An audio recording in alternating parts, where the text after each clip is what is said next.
Welcome, Haim, and welcome, Peter. Today we are going to be talking about a little bit of market structure stuff. I know that the industry has been kind of under fire recently, obviously with the plow of Flash Boys, and before that even dark pools.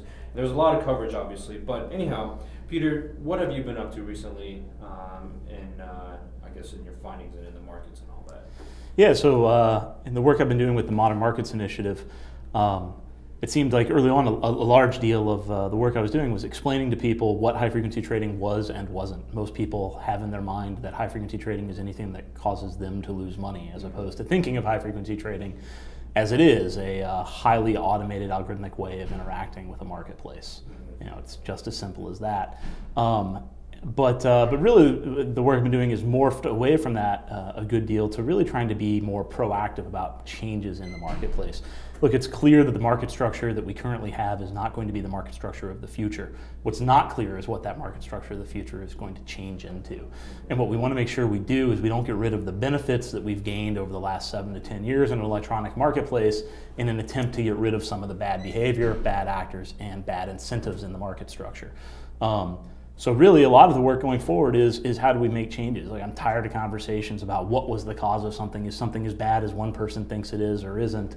Look, the conversation should be, what do we have to do to continue making our marketplaces beneficial for end investors, and do so in a way that does not disenfranchise any of the investors that have benefited from our markets over the last 10 years. And not send us back to the Stone Age. Exactly, yeah. Hi, what's been going on in your world? Well, I guess more recently, working on a lot of initiatives to, take, let's say, techniques that were pretty common in the ivory tower and to kind of bring it over to the client-facing side. And I think one of the things that's great about Flash Boys is it educated the retail investing public that maybe they shouldn't be using market orders and limit orders, and maybe algos and other more advanced tools in the market are useful. So I'm doing that stuff, and I'm also in demand as let's say a resource for helping people understand the issues of the day. Sure, and it's a great segue into our top topics here. So if I'm going to Bloomberg or Reuters or anywhere else, the top topics right now for market structure are maker taker and pay for order flow. Why don't we start off with maker taker? Haim, can you give us a brief primer of what maker taker is? Yeah, well, maker taker is a we call it a market model or market pricing model that many of the exchanges in the United States employ that differentiate between the passive trader who rests an order in the book and the consumer of liquidity, or a market order, for example, would be a liquidity taker. And what the exchanges did was they rolled out this model that charged different fee structure, whether or not you were a passive poster of liquidity or a taker. And the structure is really oriented around the concept of rewarding, not all markets, but the larger ones reward the makers or in many cases they're high frequency traders or market makers who post orders in the book. They are entitled to a rebate, and the taker ends up paying not just the exchange, but there's implicitly a pass-through where the rebate is really coming from the taker of liquidity. There's a long history here. I'm sure Peter's got a lot to add on this, but originally was thought of as a way to compensate market makers for the risks that they took, being exposed in the market all day long, getting run over, and the idea is that exchanges realized that if they provided basically this rebate, it would encourage more and more orders to rest on the book, and that's what happened. Sure. So, Peter, what are your general thoughts here? I know. How about give us a thought on the original purpose of maker taker and where we are now? What are your thoughts here? Yeah, well, I think the original purpose, but I don't think there was one purpose. I think, like everything in the market, there's multiple incentives that go towards the decision being made. So, Haim, I agree with Haim that it was a way of incentivizing people to rest orders on an exchange. Now, I think Maker Taker had multiple reasons. It wasn't just to compensate a market maker for making markets. And by compensate, it really isn't like it's extra money they get. You'll oftentimes hear market makers refer to something called negative selection, where it's, if I got filled, it's probably not a good price to be at because somebody took the market, therefore taking it away from where I was resting is the general idea. And so it was meant to kind of, I think, help offset some of that negative selection. Now, it should be pointed out that many market-making strategies are very good at managing position and managing their risk, and they can offset it in their strategy as well. So that's why the rebate is very minimal compared to the price moves you can see in a market. But I also think that exchanges offer to maker-taker as a way to incentivize flow to the top of the book in their exchange. It's a good way to get captive flow, especially in a Reg NMS world where you can't lock markets and where you have to take out the best price before moving on, no matter what exchange that best price is on. That means any exchange that has a large amount of size on the best price is going to see a lot of transactions occur because now people have to go trade there. So you want, as an exchange, to be on the best price. Secondly, as an exchange, the more that you are the best price of any product, the more you share in SIP revenue fees, SIP fees. So for those who aren't familiar with this, the SIP is kind of the consolidated market data feed of top of book and last trades. And you have to pay money to get the SIP, and pretty much everyone does. Even if you have direct feeds, you tend to consume the SIP as well. And the exchanges have a good deal of money they now split among themselves. And the calculation for how that revenue from the SIP gets split up among the exchanges is based on percentage of time that you have the top of book in a product. So there's a lot of benefits for an exchange, and there's also benefits for market makers. Now, that rebate does get factored in. Every market maker factors that rebate in to where they are. And what that can do is cause them to move to a new price, a more aggressive price, so bid a higher price, offer a lower price, faster than they otherwise would. Because what they're basically doing is creating a market, like a micro price. And when that micro price goes above a certain threshold, they go to the next price up. When it gets below a certain threshold, they go to the next price down. Calculating that rebate in does encourage them to then step up to that next price sooner rather than later. And that can benefit the end investor because now the end investor has people at a better price to trade with. So there's a lot of benefits. There's a lot of that you get out of it. Where are we now with it? I think we're still using them. All those still hold. I think they're still there. I think the question that's really coming around it now is not if those purposes are beneficial to the market. The question becomes, do brokers route orders to different exchanges based on their fee structure? And that's a question we should be asking. Are they going for best execution for their customers, or are they going for what becomes a better fee or rebate for them that at most brokers isn't directly passed on to the customer? Whether it's indirectly passed on through lower fees is another discussion. But what you end up with, though, with this kind of incentive model where you're not sure where it's going is it's nothing new. It just exacerbates it. Right? Because people say, well, they're going to exchange A over exchange B because they get a better rebate, or when they rest, or they're going to exchange C over exchange B because they have to take and it's a lower fee when they take. Well, that's just really an exacerbation of a current problem you're going to have whether maker-taker exists or not, and it's cheaper to connect to some exchanges than others. And depending on where your servers are located and what business you do, different exchanges' cost profiles and the cost benefit of that exchange to you as a broker is different.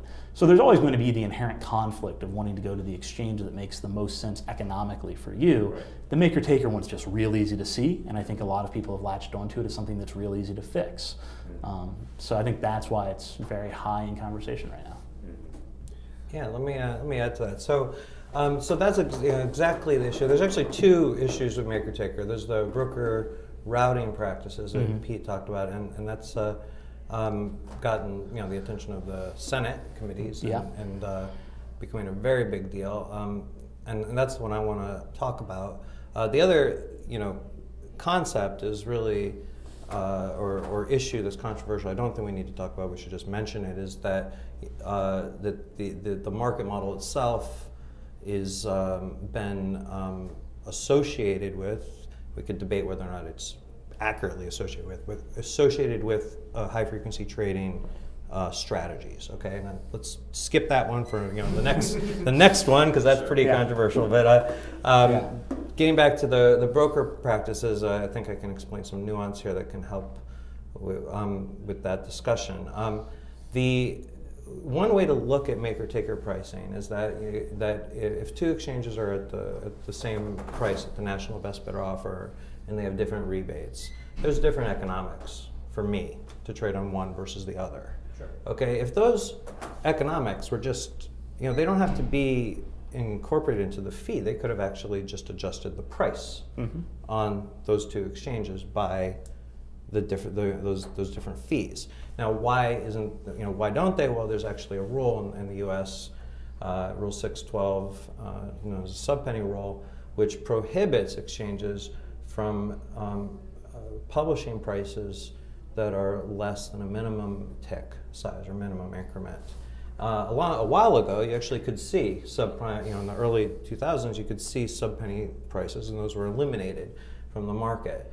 So one way to think about maker-taker is that it's just a surrogate for sub-penny quoting. Now, in theory, that would mean, let's pretend that there is no maker-taker, that the maker-taker fee is just passed through in price. Well, then you could look at an NBBO, and the NBBO would be just defined by the best economics of those competing venues, which would just probably be one or two exchanges. Well, what happens is the taker, and this is one of the issues, is the taker may or may not transact on the exchange that has the best economics. Okay, that's one issue. So, for example, we have what are called inverted markets in the U.S., and those are markets that are where I will actually get a rebate to take. They're only a few percent of the market. You would think that those markets would have huge volume and that people would be routing their orders there first. And there are lots of reasons why they don't. They're quite complicated. But what you get is a system where the fee economics become dissociated away from price. And that could be involved in conflicts of interest. And that kind of leads to the second topic that's related. I already explained how a taker might not act as rationally among these different venues, and that may have a negative impact on their customer. But let's look at the other side, the rebate and the poster. When you send a limit order to the market that's we call non-marketable, it's passive, your broker's probably just going to post it on one of 11 different competing exchanges. And if he posts it on an exchange as a very high rebate, if market participants tend to take against exchanges with very low fees, which mean have low rebates, then you may not get filled. And that is actually pretty much the heart of this question in broker-dealer order routing practices. If my broker always sends me to the exchange where he gets the highest rebate and I don't get filled, is he performing a best execution duty or not? Right. And that's actually a question. I mean, I'm more of a market reform guy. I'd lean toward you know what, if you're just routing to one exchange, I kind of don't buy that you're being meticulous about your best exexecution duty. But this is the topic, and I just wanted to. So maker-taker kind of makes the job of the broker more complex in the sense when they could possibly be doing best ex and they're also getting rebates somehow, or they have to factor in the maker-taker rebates for that best execution, right? Well, what's interesting is we're talking about brokers getting the rebate, which is fantastic because brokers do get a rebate. In fact, more and more of the algorithms that we see out there, that you see press releases on from brokers, are talking about how it's a market-making algorithm. The reason they're doing that is to gather the rebate, which actually is a great kind of segue into the first point that Haim talked about and skipped over was the how maker-takers associate with high-frequency trading. What it is maker-takers associated with market-making and liquidity provision. But in order to be a successful market maker and successfully provide liquidity into the equities markets, you pretty much have to be using the tool set that is high frequency trading. If you're not, it's an uphill battle, and you're not going to be able to scale all that much. There's not a lot of money to be made making a market in a few products, and a person might be able to make a market in a product, but they can't make a market in 100 products or 1,000 products.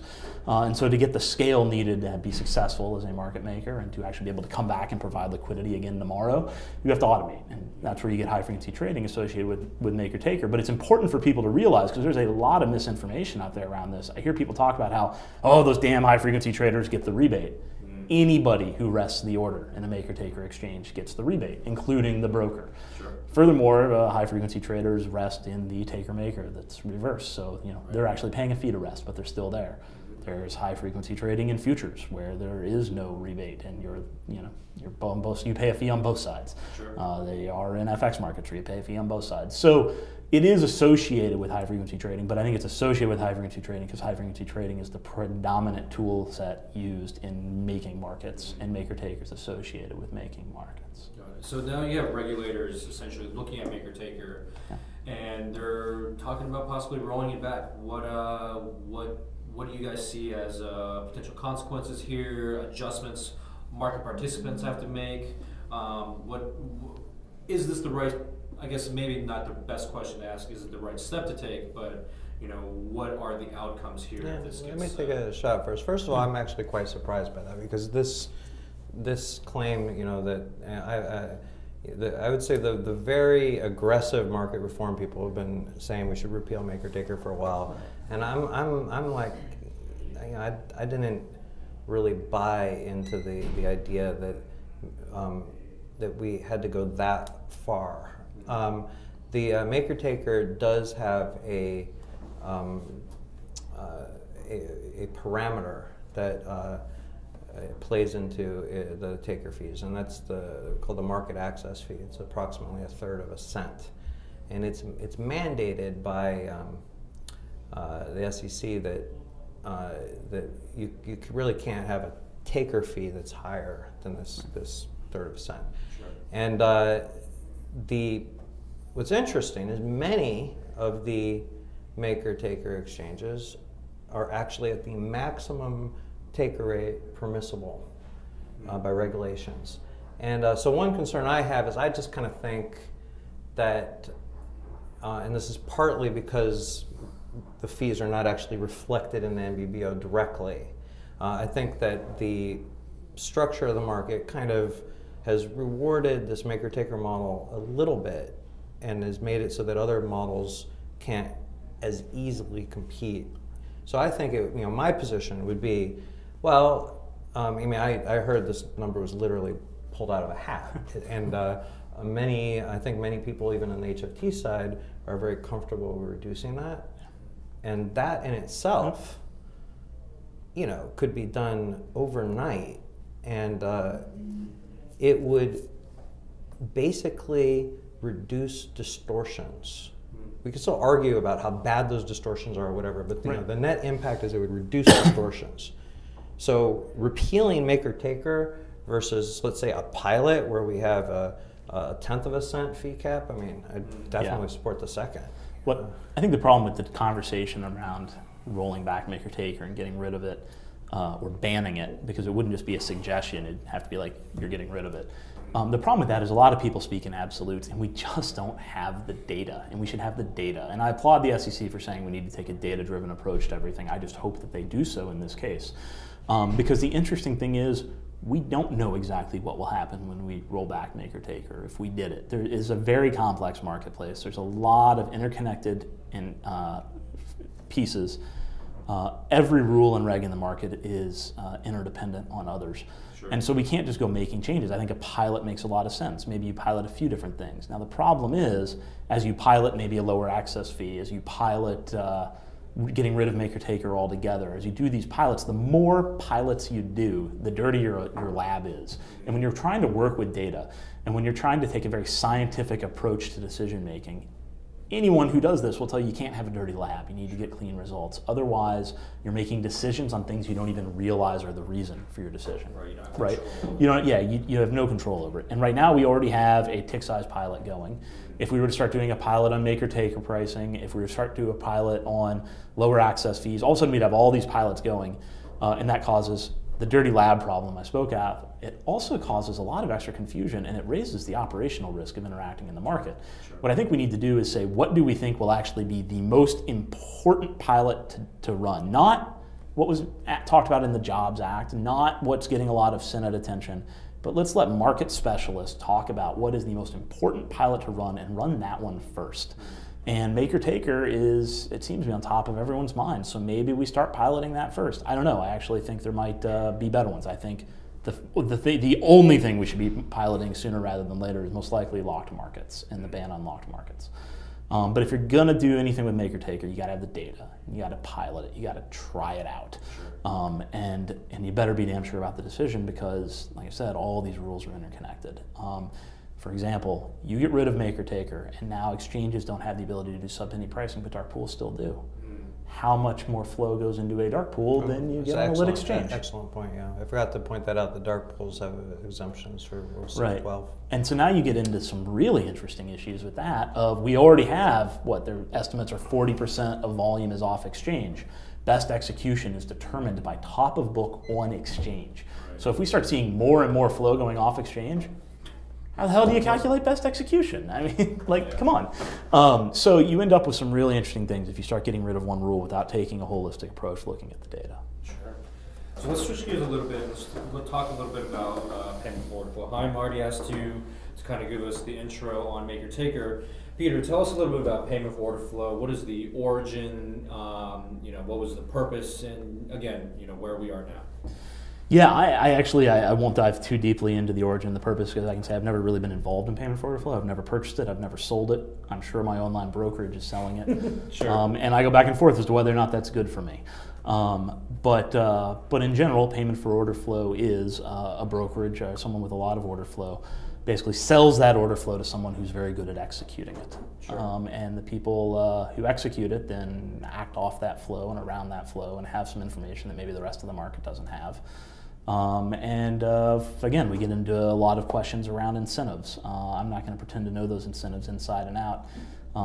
One of the things I commonly end up finding myself saying in my work with modern markets is I don't know the answer to everything, but I know there's a lot of questions we need to be talking about. Sure. And so I think we need to be questioning payment for order flow. I think the reason it often comes up with maker-taker is that people often talk about maker-taker and payment for order flow together, as though they're the same thing. And it's important to remember that it's not. Payment for order flow is actually people paying for access to flow to interact with, whereas a rebate system is an exchange paying for you to rest in order that someone else may choose to interact with.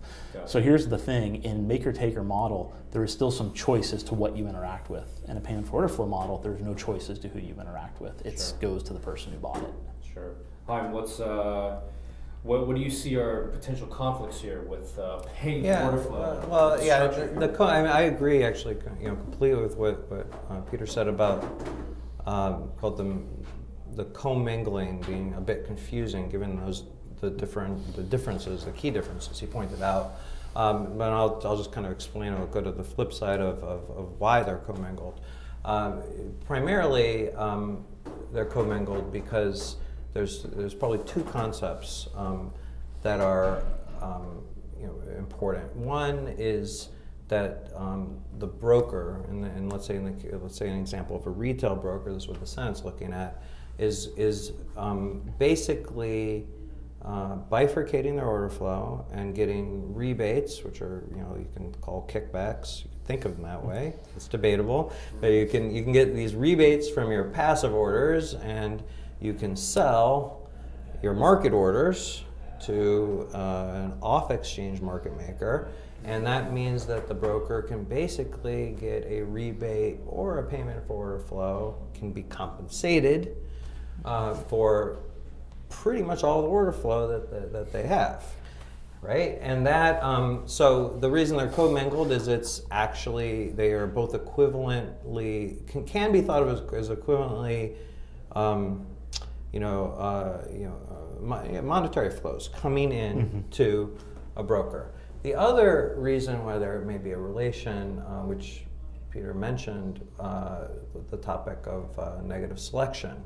Negative selection is when you basically trade in conditions that are not neutral, that you have a bias, adverse selection bias, as we call it, towards doing more of the bad trades than the good trades. Now, what we have with the rebate system on the exchanges is that's a way of compensating the market maker for that adverse selection risk that he bears. Okay, that concept of adverse selection is also embedded in the payment for order flow world, whereas market makers tend to pay for order flow that does not have the adverse selection bias, right? So if you have it and you're getting run over, you want to be compensated for it, right? So you're paying adverse selection bias and you're asking exchange to compensate you for it. And on the other side, you have a market maker who may want to trade with flow that has no adverse selection bias so he can make money off it. Well, he has to compensate the broker who sent it to him. Sure. So the adverse selection bias actually plays into both the rebate world and the payment for order flow world. Yeah, and it is interesting to note that a lot of the payment for order flow is buying flow that comes from retail investors, as opposed to people aren't clamoring and rushing and bidding up buying flow that comes from like a hedge or proprietary desk at a very savvy buy-side firm, right? Because what's better, the guy who's hedging like a large position he knows he's taken on and that the market's going to start shifting around that large position, or getting the guy who just read a health study about soft drinks so he's dumping his Pepsi stock. Sure. Like you want the guy dumping his Pepsi stock if you're a market maker. So the guys who are doing payment for order flow are going for that stuff. Actually, one point I'd raise, I think Peter is going to agree with this because he said he does not participate that much in payment for order flow historically. Yeah. One of the main complaints, let's say, HFTs tended not to have customers, and especially in the early years, and they would trade in the screen, and what they didn't like was that the neutral order flow would get purchased from the broker and sent to an off-exchange market maker where they couldn't compete. But what does that payment for order flow practice do? Is the good order flow gets pulled away from the market and sent upstairs, that increases the adverse selection bias of the lit markets and the screen. Sure. So there actually is a structural relationship. I would actually be a little speculative here, but maybe one of the reasons why there's a convergence to very high rebates at certain exchanges and that are basically at the max, with taker fees at the max cap, is because there's so much good order flow being siphoned away from the lit markets through payment for order flow. So you might, there's an interesting discussion here, is that let's say, another pilot you could do is ban payment for order flow and off-exchange trading. I'm sure that's going to give me a lot of fans on this. You can also take it. I think you can also take it a step further with the impact on the markets, where if the good order flow is going away and being siphoned away from lit markets, and so what does get on the lit markets is the lit markets, it tends to exacerbate that negative selection. Well, how do market makers respond to negative selection, or what some people would call toxic flow, or constantly getting run over? Well, they widen out their quotes. Sure. When you widen out your quote, one of the things you've done is you've increased the spread with which best execution can fall in. So now this holy grail of best execution that everybody talking about market structure talks about, if you're widening out the lit quote, you're given a lot more leeway for people to kind of play with what is and isn't best execution, as opposed to tightening that range so that you're getting the investor the best execution. So this is just another perfect example of how all these things interrelate. Plus, I think payment for order flow does offer an informational advantage. You're seeing a lot of flow come through your own systems that you're not seeing in the market. Definitely. And there's been a lot of talk about whether you're an attorney general in the great state of New York, or you're senator, or even a lot of very informed market participants. There's been a lot of talk about batch auctions. Sure. Well, let's talk about batch auctions, because it relates to payment for order flow, and it's just another example of how crazily interrelated all this stuff is, so you have to do a holistic review. if you were to implement batch auctions, the way batch auctions have been talked about is they'd be a blind auction, which means there's no information until the auction goes and a match is made. If no match is made, there's no information. So you could go long periods of time without any information coming out of those auctions. So now who's better at pricing a security in that market? People who don't buy order flow. So the only information they have is staggered delayed information. Or people who are getting a continuous stream of supply and demand information from paid for order flow. Clearly, it's people that have a continuous stream of supply and demand information that's not being provided to that lit market. So right there, as soon as a batch auction goes into play, it would actually drive up the cost. People would pay more for order flow. Sure. And people that have long-term payment for order flow contracts would benefit greatly. Which actually, every time I hear somebody in the market champion a batch auction who is really involved in the market, my first thought is, I wonder how much payment for order flow they have.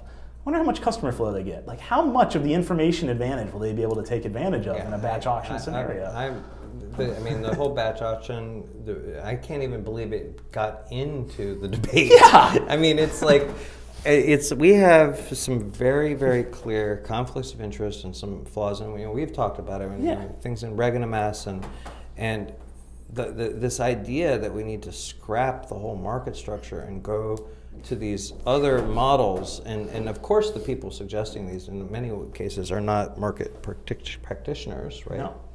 No. Maybe some are, but I would ask about the conflicts of interest also. Exactly. They tend to be people who have a whole lot of live data coming into their system and would be able to take advantage of others not. Yeah. So, but that's why we're here, to basically say, to try to steer people away from that batch auction debate. But so it seems like our topics are really converging on. Obviously, there are complexities in the markets, but also, the convergence of what are our issues in terms of incentives.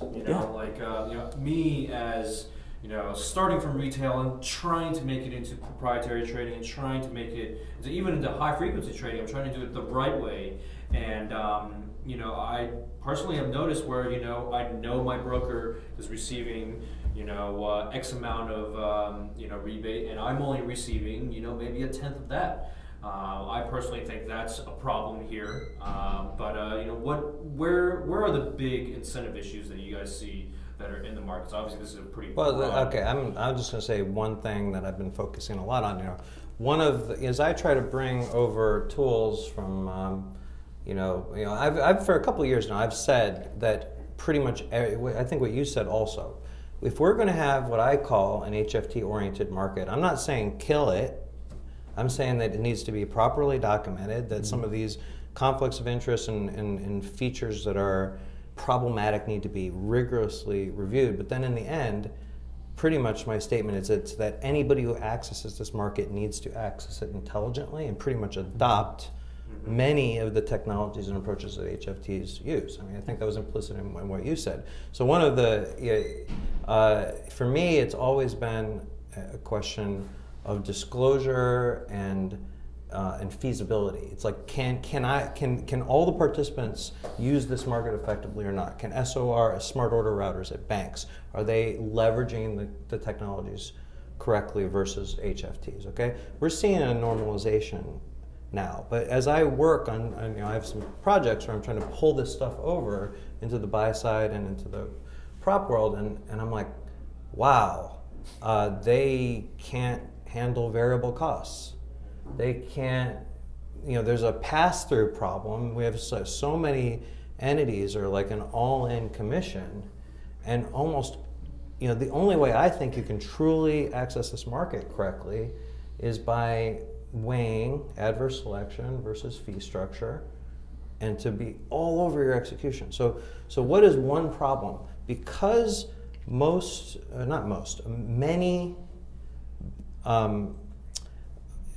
customers of this market are not able to handle rebates, payment for order flow, taker fees, variable across many different venues, because they can't actually process that, and they're like, we just want one fee. Right. Well, if you just want one fee to access this market, you're kind of you got a problem. Yeah. Okay. So I mean, that's to me, that's a huge bottleneck. Is we complain, as the public complains about HFT and Flash Boys, you know, think about this concept that their broker, for the most part, is not even being charged and processing fees like the most basic small HFT firm would. Right. Right? Totally. They've got to. They have got to do more work. It cannot just be a critique of this market and then just throw it all away. You know. So I mean, this is a huge problem because you're not going to get a leveling of the playing field if the people who are disadvantaged aren't willing to do the work to limit that's it. So that's what I mean. There's other things we talk about, but that fee structure issue is a huge impediment towards the retail world and the buy side world actually using tools correctly. Sure. Well, I think there's one incentive a lot of people don't talk about, and I don't think there's a place you stop talking about incentives. I think any student of market structure will tell you that a very high component of every aspect of market structure is the incentives behind it and the incentives of the participants and those who created it. You have to look at incentives because you have to look at motivations in order to really look at market structure. But one incentive that people don't really talk about is the incentive for a broker to make money from their customers, which means they have to have customers. Sure. Which means if customers vote with their feet and walk to a broker that does a better job of representing them in the market, then a lot of this supposed inequity between a broker and a high-frequency trading shop, or a broker and a prop firm that uses HFT, or a brokerage that doesn't and a brokerage that does, starts to go away. Because what you'll find is the people that make continuous, consistent, they don't have to be large, but they have to be smart investments in how they interact with the markets, and that means their technology, their algorithms, their talent, paying attention to incentives in the marketplace, paying attention to variable cost structures. Those are the brokers that best represent their customers. So if customers go there, some of this inequity, I call it supposed inequity because it's not unfair. It's Group 1 made an investment, Group 2 chose not to, and now Group 2 is complaining that they don't have the tools from the investment that Group 1 made, right? So if you don't make an investment to better serve your customers, if your customers start voting with their feet and walk away, you're going to be very quickly incentivized to make that investment and to better represent your customers. And actually, I would say that's one of the problems. In 2012, I kind of went on a tour when I started getting in the press, and people were asking me what to do, and I was like, use the market correctly, use the right tools. That's why I got out there. I said, I'm amazed that, my history is I used these tools incorrectly. I believed there was disclosure issues and other, let's say bad actor issues, but for the most part, a lot of that stuff has been acted upon, already. Yeah. So where are we now? Well, use the tools correctly. And what I found on that little tour, and I met with many large buy-side firms and major investment banks, is I was shocked that, there was so much resistance and in the end, I ended up being, they're like, what can I do? I'm like, you know what? You can change your broker. That's what you can do. Yeah. And you can move to a low latency broker that actually understands lock markets and rebates and special order types. Yeah. Or you can screw around with this very large institution that's been having you hemorrhage for 4 years and I can't help you. Right. So, yeah. I couldn't believe it. And one of the other things that was really interesting to me about this is because firms were so resistant towards moving away from these long-standing relationships, we didn't really see a growth in that area of actually providing the services. Right? Like, so I commend IEX for really shaking up things, and not only do they have their exchange, but they do have order routing built in that is innovative compared to some of the other. Right. It's not a very. You're right. It's not a very transient customer base.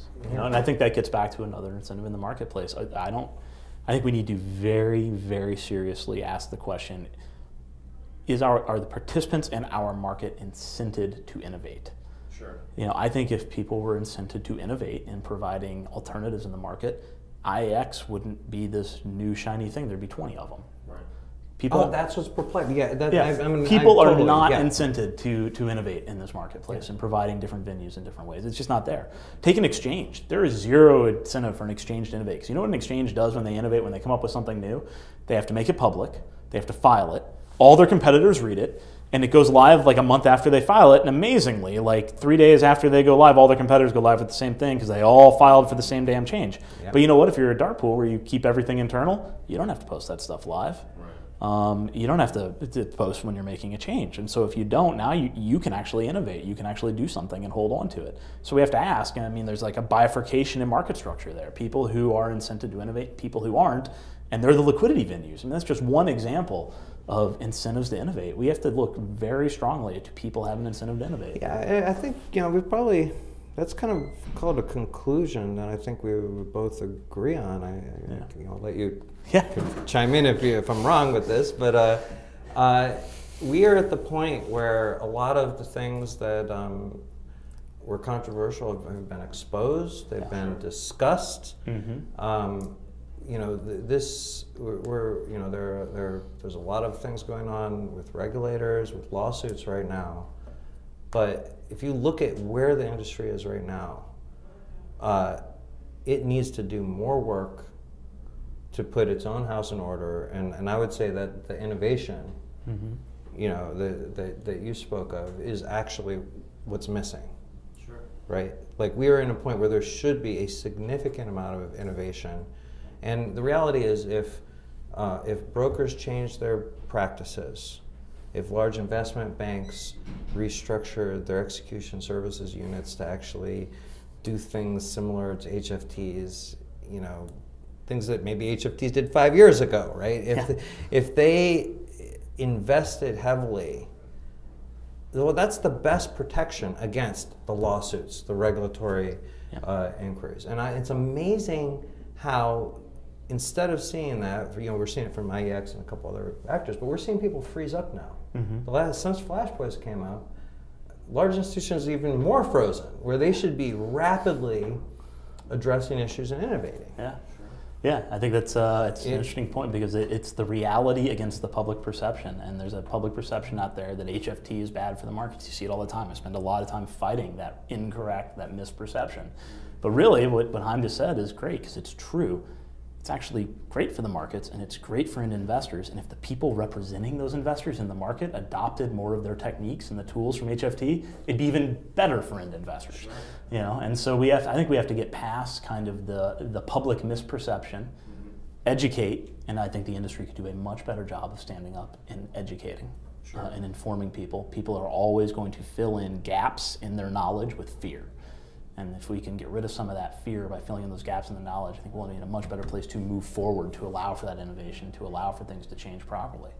Yeah, and I'm going to agree with that. I mean, I've always been a little bit resistant to the word HFT, because I always thought of automated market making and electronic market making as the good version of HFT, and I use the HFT as the bad version. But if we're going to use the term, I'm fine with it. I mean, I'll use a concrete example. I've been a critic of order types. We're seeing a lot of order type disclosure now.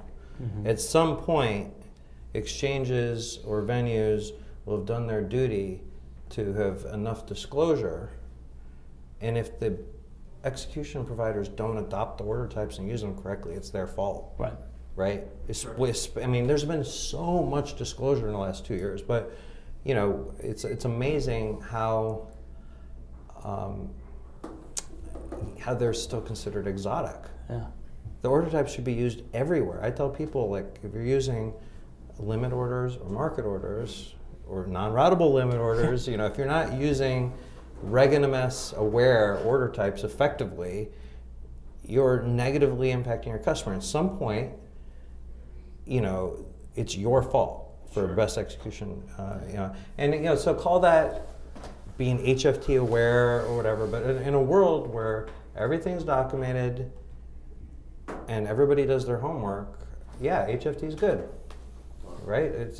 I'll call it AMM at that point. But Well, with those closing remarks, guys, I really appreciate you guys showing up with this. Okay. And I'm really hoping that, one, that the entire market and the relatively informed public can put the right foot forward here. And I'm really hoping, two, that a broker can actually step up and do the right thing. And 3, obviously, get these tools out to the public, educate them, and really try to get something positive going. Really appreciate you guys showing up. Thank you. Cool. Thanks. Thanks.